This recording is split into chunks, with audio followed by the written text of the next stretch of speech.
Bismillahirrahmanirrahim. Assalamualaikum warahmatullahi wabarakatuh. Perkenalkan, nama saya Yusfi Molipa. Di sini saya akan menjelaskan pembangunan politik di masa B.J. Habibie. Sebelum B.J. Habibie menjadi Presiden Republik Indonesia, beliau pernah menjabat sebagai Wakil Presiden pada masa pemerintahan Soeharto. Namun, kepemimpinan Soeharto pada masa itu hanya berlangsung selama 3 bulan saja. Hal itu karena ketidakpercayaan masyarakat kepada Presiden Soeharto yang dapat digolongkan ke dalam pemerintahan yang otoriter. Pada tanggal 21 Mei 1998, pukul 9:05, di Istana Merdeka, Presiden Soeharto menyampaikan pidato pengunduran dirinya sebagai Presiden. Usai Presiden Soeharto mengucapkan pidatonya, Wakil Presiden B.J. Habibie langsung diangkat sumpahnya menjadi Presiden Republik Indonesia ketiga di hadapan pimpinan Mahkamah Agung. Peristiwa bersejarah ini disebut dengan haru biru oleh masyarakat, terutama para mahasiswa yang berada di gedung DPR MPR. Akhirnya rezim Orde Baru di bawah kekuasaan Soeharto berakhir dan era reformasi dimulai di bawah pemerintahan B.J. Habibie.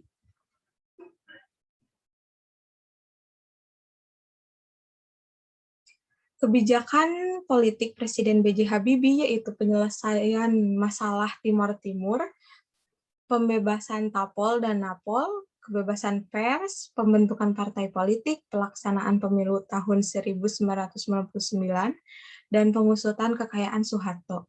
Namun, naiknya B.J. Habibie menggantikan Soeharto sebagai Presiden Republik Indonesia mengundang perdebatan hukum dan kontroversial, karena mantan Presiden Soeharto menyerahkan secara sepihak kekuasaannya kepada Habibie.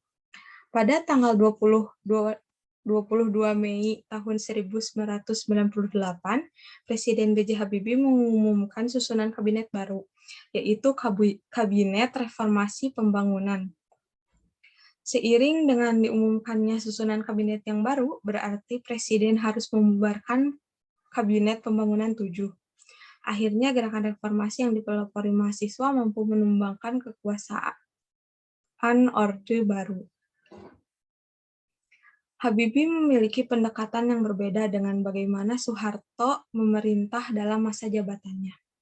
Pada masa jabatannya, Presiden Soeharto memastikan kontrol politiknya yang tak tertandingi dengan memberlakukan sensor ketat terhadap media, membatasi kebebasan berbicara dan berserikat, memenjarakan lawan-lawan politik, dan melihat konsep hak asasi manusia sebagai sesuatu yang asing bagi nilai-nilai Indonesia.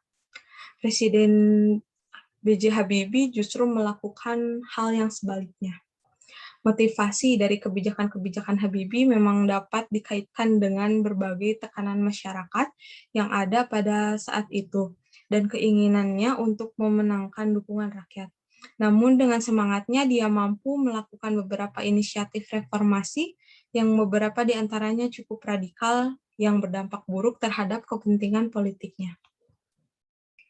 Dukungan Habibie terhadap kebebasan pers, liberalisasi partai-partai politik, melanjutkan dan meningkatkan kerjasama dengan organisasi multilateral, serta kebijakan desentralisasi dengan mengalihkan kekuasaan ke daerah-daerah, menunjukkan komitmen Habibie dalam proses reformasi demi pembangunan Indonesia.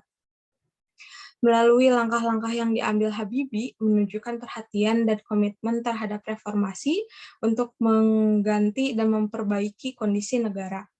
Habibie tidak hanya mendapatkan perlawanan dari oposisi di luar parlemen, tetapi ia juga harus menghadapi manuver-manuver dari kubu nasionalis maupun tentara dalam tubuh Golkar yang ingin menyingkirkan melalui sistem istimewa MPR.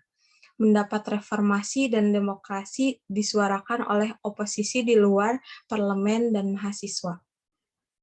Saat melanjutkan pemerintahan Soeharto, Presiden B.J. Habibie berada di posisi yang lemah. Mengenai masalah Timor Timur, jelas bahwa Presiden Habibie adalah penggerak utama dalam memberikan orang Timor Timur pilihan integrasi atau kemerdekaan karena Habibie tidak menginginkan persoalan Timor Timur tetap menjadi beban bagi Indonesia di masa yang akan datang.